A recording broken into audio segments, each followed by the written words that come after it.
ons gaan vandag 'n bietjie kyk na watter tipe boeke jy kan lees vir verryking. Die eerste een wat ek in my hand het, is Partytjies en Penaries. Dit is 'n boek wat gaan oor 'n tienermeisie wat klomp dramas ervaar, is nogal komieklik en ek dink julle sal nog daarvan hou. Dis nie baie moeilike lees nie, dis baie maklike lees en hy's ook nie baie dik nie en daar's 'n hele klomp in sy reeks.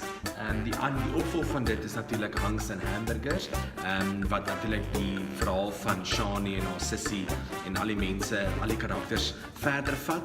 Daar's altyd 'n intrige wat gebeur en tipiese familiedramas wat plaasvind.